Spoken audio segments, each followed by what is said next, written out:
కాంగ్రెస్ ప్రభుత్వంలో తాగునీటి కోసం ప్రజలు తల్లాడుతున్నారు. సూర్యాపేట జిల్లా గరిడేపల్లి మండలం సర్వారంలో గత కొన్ని నెలలుగా నీటి కొరత ఏర్పడిందని వాపోతున్నారు.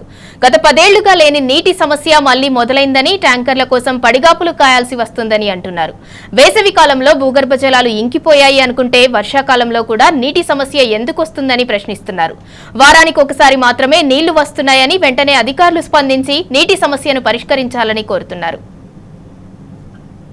కనుక కలెక్టర్ గారికి తెలియజేయడం ఏమనగా మా గ్రామ పంచాయతీ పరిస్థితిని చూసి మీరు మమ్మల్ని ఏదో విధంగా నీళ్లు తాగనీళ్ళు విడుదల చేసి బోర్లు బావులు అన్నీ ఎండిపోయాయండి.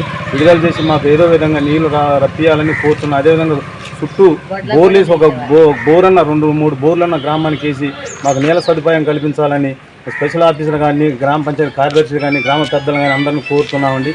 అదేవిధంగా మీరు మాకు సాయం చేయగలరని మనవి చేసుకుంటున్నామండి. ఇట్లు సర్వారం గ్రామ ప్రజలు. సర్వారం గ్రామం గైడపల్లి మండలం సూర్యాపేట డిస్టిక్ అండి మాది. మా ఊర్లో చెరువులు కుంటలు అన్నీ ఎండిపోవడం వల్ల ఊళ్ళోకి నీళ్ళు రావట్లేదు. ట్యాంకీలు ఉన్న ఊర్లో బోర్లు బావిలు అన్నీ ఎండిపోయినాయి. 8 నెలల నుంచి కూడా చుక్క నీళ్ళు రావట్లేదు. మాకు తాగడానికి నీళ్లు లేవు. చిన్నలు పెద్దలు ముసలోళ్ళు మొత్తం చాలా వరకు ఊరు బయట నుంచి అడవిలో నుంచి నీళ్ళు ఎత్తకొచ్చుకుంటారు. జ్వరాలు రావడం వల్ల నొప్పులతోనే చాలా బాధపడుతున్నారు ఊళ్ళో జనాలు. ఈ బిందెలు ఎత్తలేక నడవలేక కూడా చాలా ఇబ్బంది పడుతున్నారు.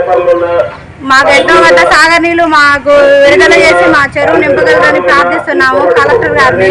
మాకు ఎట్లయిన చేసి దయచేసి మాకు నీళ్లు రప్పించగలరు. సూర్యాపేట డిస్టిక్ గైడపల్లి మండలం సర్వారం గ్రామం ప్రజలకు తెలియజేయడం, అధికారులకు తెలియజేయడం మా బోర్లు చూడండి ఏ విధంగా ఉన్నాయో. వాటర్ ట్యాంక్ నీళ్ళు రావట్లేదు. మా పరిస్థితి దీన స్థితిలో